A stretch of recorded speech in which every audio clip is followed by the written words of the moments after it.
అవని పల్లెటూరికి చేరుకుంటుంది. ఆభరణాలను అక్షయ్‌ను కారులోనే కూర్చోబెట్టి అవని పల్లెటూరులో ఉన్న వేదవతి ఇంట్లోకి వెళ్తుంది. వేదవతిని నేల మీద వేపాకుల మీద పడుకోబెట్టి ఉంచుతారు. అవని వేదవతిని చూసి షాక్ అవుతుంది.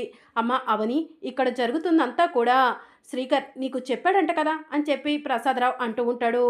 అవును మోయ, ఇక్కడ జరిగిందంతా కూడా బావ నాతో చెప్పాడు అని చెప్పి అవని అంటూ ఉంటుంది. ఇక్కడ అత్తకు ఇలా జరగటానికి జరుగుతున్న పరిణామాలన్నిటికీ కారణం ఈ మాయ అని చెప్పి అవని మాయ దగ్గరకు వెళ్ళి మాయను పాయింట్అవుట్ చేస్తూ కుటుంబ సభ్యులందరికీ చెప్తూ ఉంటుంది. అది సరే అవని, ముందు ఆభరణాలు ఎక్కడ, వాటిని తీసుకొని రా అని చెప్పి శ్రీకర్ అంటూ ఉంటాడు. కారులో ఉన్నాయి బావా, వెళ్ళి తీసుకొస్తాను అని చెప్పి అవని కారు దగ్గరకు వెళ్ళి ఆభరణాలు తీసుకొని ఇంట్లోకి వస్తూ ఉంటుంది. మాయ ఎదురుగా నుంచొని ఉంటుంది.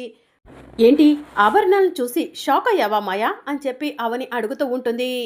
ఆభరణాలు అమ్మవారికి సమర్పించిన తరువాత నీకు మరో షాకింగ్ విషయం చెప్తాను అని చెప్పి అవని మాయకు చెప్తూ ఉంటుంది. ఏంటి, నీ కూతురు అక్షయ్ గురించేనా అని చెప్పి అవనిని మాయ అడుగుతూ ఉంటుంది. దాంతో అవని షాకింగ్గా మాయ వైపు చూస్తూ ఉంటుంది. అర్చనను అక్షయ్గా మార్చుకున్నావు కదా, అక్షయ సహాయంతో ఆభరణాలను సొంతం చేసుకున్నావు కదా అని చెప్పి మాయ అవనిని అడుగుతూ ఉంటే అవని షాకింగ్గా మాయ వైపు చూస్తూ ఉంటుంది. ఏంటి అవని, ఈ ఆభరణాలు తీసుకెళ్ళి అమ్మవారి ముందు సమర్పిస్తే ఇప్పటి వరకు అవనిని తిట్టిన వాళ్ళందరూ అవనిని జయహో అవని జయహో అవని అంటారు. ఆ జయహోలు నీకు కావాలా, లేకపోతే నువ్వు ఆభరణాలు సమర్పించిన తరువాత అమరహే అక్షయ అమరహే అక్షయ అంటారు, ఆ మాట నీకు కావాలా, ఆలోచించుకో అవని అని చెప్పి మాయ అంటూ ఉంటే అవని టెన్షన్ పడుతూ మాయ వైపు చూస్తూ ఉంటుంది.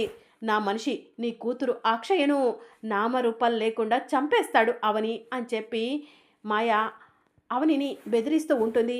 మరి అవని అమ్మవారి ఆభరణాలు తీసుకెళ్ళి అమ్మవారికి సమర్పిస్తుందా, లేదంటే అక్షయ్ను కాపాడుకుంటుందా, ఏం జరగనుందో తెలుసుకోవాలనుకుంటున్నారా?